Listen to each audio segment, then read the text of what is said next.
Эрхэм сонсогч та бүхэн яр утгын мөнгөн биерэг түшин гүнзгий санааны алтан бэхинд нээлж ертөнц ахуйн гоо сайхныг дуулан оюуныг дитгэгч уран үгийн дарахжуул дорн эртний ариусэл хийгээд яруулсал домог үнэний нээлэх хагцах уулзуур үнэн ёс тэнгэрийн санаа гимгэрдэн өгүүлэн дуулагч худагтын нутгийн авьяаснуудын бүтээлээс бүрдсэн нутгийн чимээ цамгоос сонсож байна.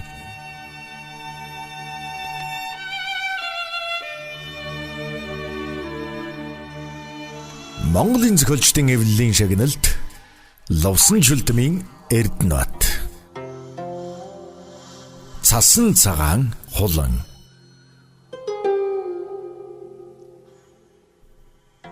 Намар эртийн гов ямархан байдаг вүлээ. Цэцэг таанын үнэр хан хийж ногт руу хүртэл үргэхэн байж хөлийн дор бүвтнэж хэвтэн.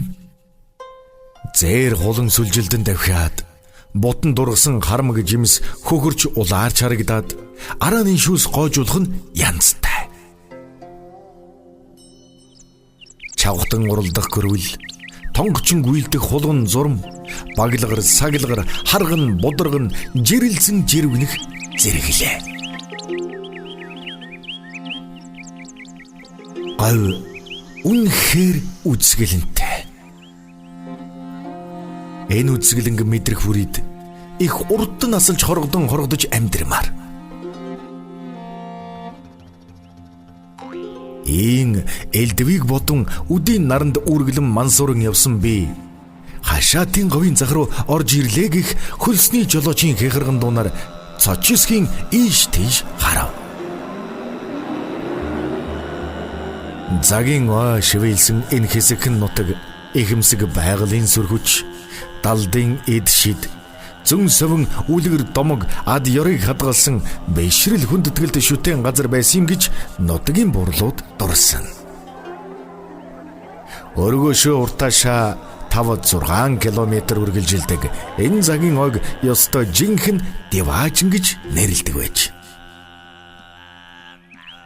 Говьд байдаг амтан ургамал хорхоо шавж шуу жигүртэн бүгд бий.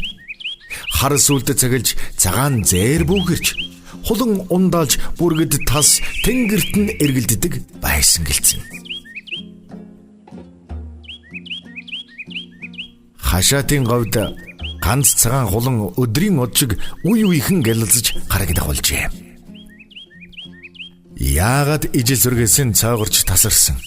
Яагаад цав цагаан өнгөтэй болсныг мэдэх хүн байхгүй? Олж харсан үдсэн гих зарим нэг нь эхэл гоёмсог сүрдмэр сайхан амтан гэж шагшин магтана.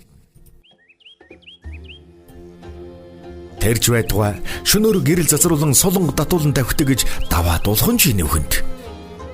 Хаанаас ирсэн нь үл мэдэгдэх энэ ганган амтны тухай яриа түүдгийн гал шиг өрвөлдсөн байх үед нутгийн нүгэлт хар гөрөөчин жигжигэ буудад алчгаж гин гэлсэн яриа гараад чимээ айдсан юм. Жигжигэ бол хэд гурван малтай бор дүрхэн амьдралтай хээ шаггүй 40 иргэм насны ир. Малны долж алж булш хийхин зэрэгцээ эвэн тарвал үнэг туулаа их давар бол чон зээрж торгожих санаатай онгож харалсан октор винтово үрж хашаатын загийн ог тойрч нүүдэллэн эхнэр хүүхдээ тэжээ.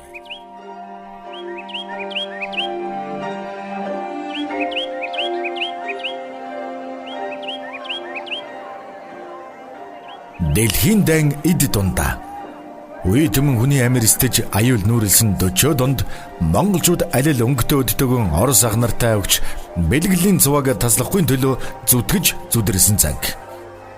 Сум багийн дарга нар нойр хоолгүй дахиулдаж мах ноос дээл бэлий нэгж айл айлаар шогшин. Амин хуваараа 100 зэрагнаж ах нарт бэлгэлнэ гэж амласан жигжигэ хашаатын говийн хаянаас эхлэн алга шулах ажлаа эхэлжээ. Давлгаалan бэлчиж явдаг хэдэн мянган зээрийн сүрэг дундаас 100 он унахчод юул болоож гэж муйхрлан бардамнах жигжигэгийн нүдний өмнөр нөгөө цасан цагаан хулан хэд хэдэн удаа цагилан өнгөрчээ.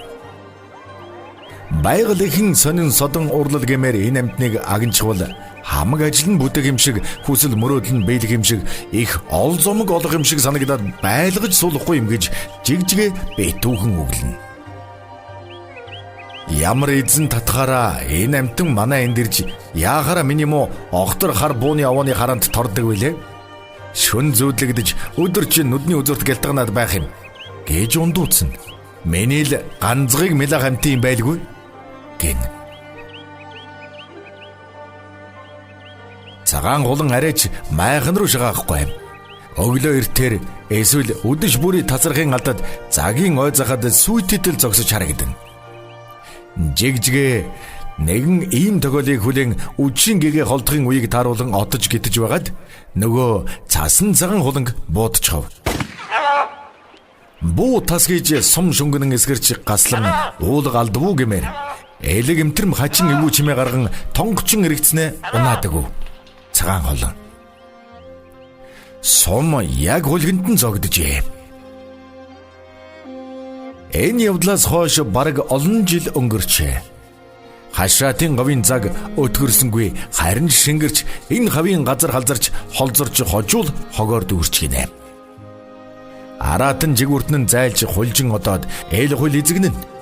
Аялал зугаалгын хүмүүсийн уусан архины лонх салхинд хөнгөнөж ингэнээд түүдэг галын үнэс нурм хөхөрдөж хөгдрөөд өдөлж хоноглосон майхан оромжны бөөр хог новшин дунд харлан харагдана.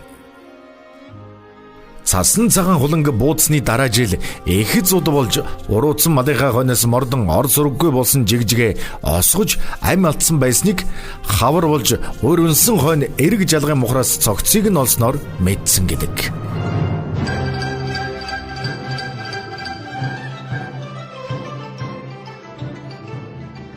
Мэчин жилийн амьшигт зуд 44 онд болсон.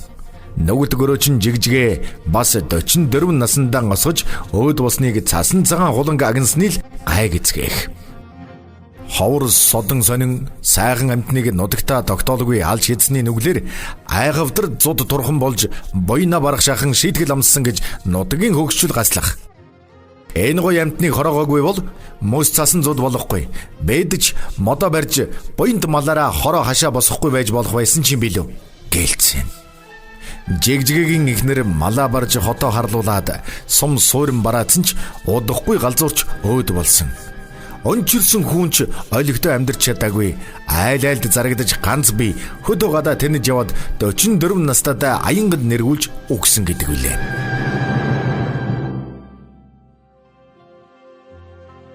Хашаатын говийн цаг дундуур цахилан зогтох цасан цагаан хулан мэчин жилийн зуд турхан нөгөлдгөрөөчин жигжигэгийн амьдрал хувь заяаны эмгэнэл төгсгөл ямар нэгэн сэжмэр хоорондоо холбоотой гэж нутгийнхан үздэгч энэ тухай ярих мэдэх хүн одоо үгүй болжээ.